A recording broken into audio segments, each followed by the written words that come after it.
morning students, how are you? Today's topic is core banking.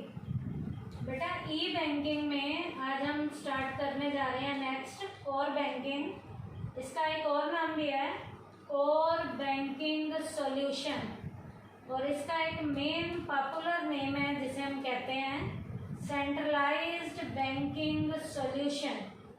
इसे CBS के नाम से भी जाना जाता है, C centralised, B banking, S solution.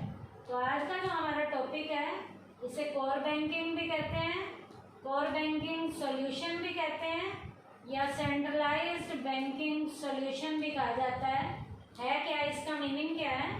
It makes banking convenient by changing the status of a customer from customer of a branch to customer of the bank, facilitating speedy and effective banking anywhere and at all times। बेटा ये वाले जो banking transaction है इसमें बेटा customer का status change हो जाता है। कैसे?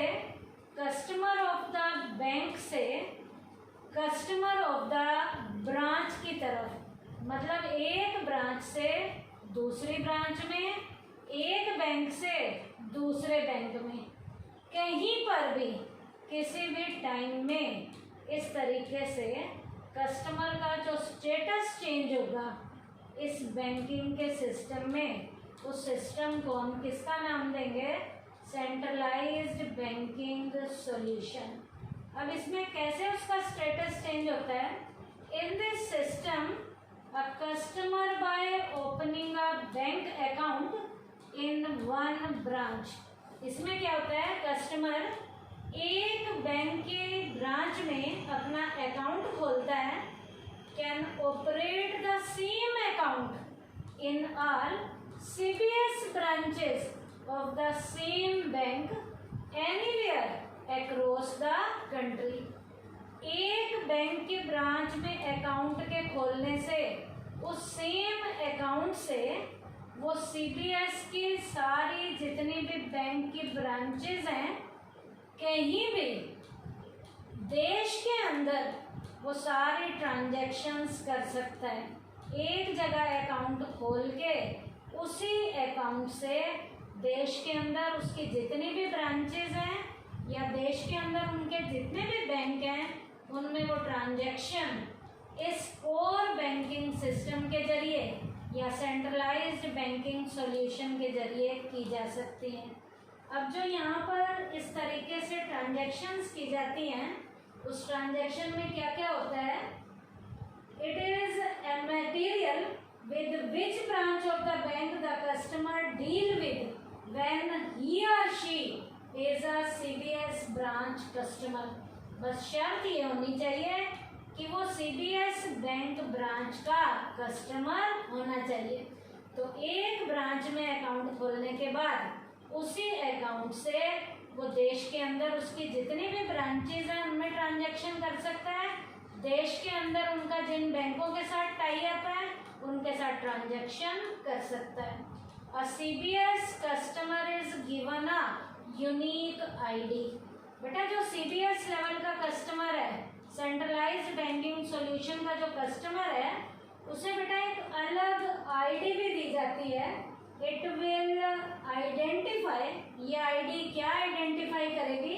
The customer is privilege CBS customer, कि वो कस्टमर सीबीएस कस्टमर है, which gives the customer the ease of opening any account with any of the CBS branches without necessitating fresh photograph or introduction etc।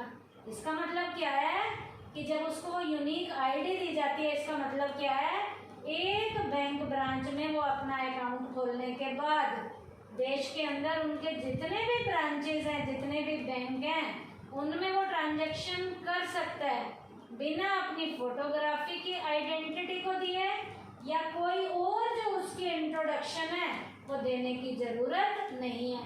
उस ID से वो CBS का customer बन जाता है और इस कोर बैंकिंग के ट्रांजैक्शंस को उस सेम अकाउंट से देश के अंदर उनके जितनी भी ब्रांचेज हैं और जितने बैंक हैं उनमें वो अपने अकाउंट की उस ओपनिंग के बाद ट्रांजैक्शंस कर सकते हैं।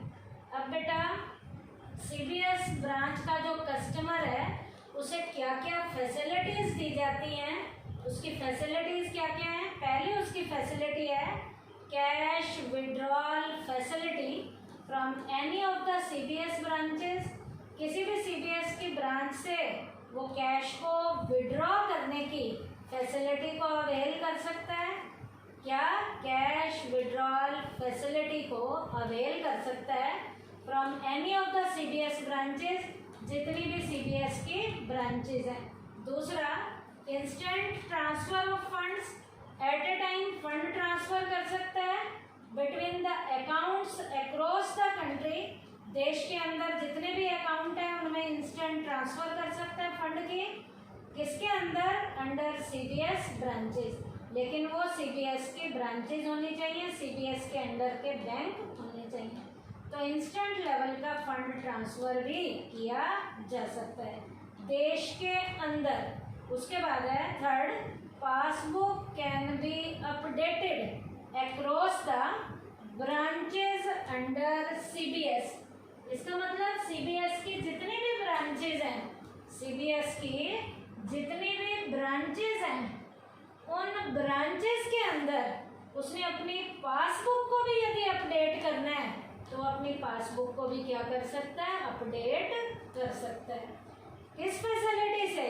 सीबीएस की फैसिलिटी से। उसके बाद facility of centralised corporate limit can be operated anywhere across the CBS branches. बेटा सेंट्रलाइज्ड कारपोरेट की जो लिमिट है उस लिमिट के अकॉर्डिंग वो इन ब्रांचेज में कहीं भी लिमिट के अंदर सेंट्रलाइज्ड कारपोरेट लिमिट की जो फैसिलिटी है वो भी वो कस्टमर जो है टाइमली अवेल कर सकता है। तो ये मैंने 4 पॉइंट आपको सीबीएस कस्टमर को जो जो फैसिलिटीज अवेलेबल कराई जाती हैं उनके बारे में बताया है। और उससे पहले मैंने इस कोर बैंकिंग का, कोर बैंकिंग सॉल्यूशन का या सेंट्रलाइज्ड बैंकिंग सिस्टम का मैंने मीनिंग आपको बताया था। और उसके बाद हमने इसकी क्या की है? 4 फैसिलिटीज की हैं। तो आज के टॉपिक में हमने सीबीएस किया centralised banking solution. Thank you बेटा।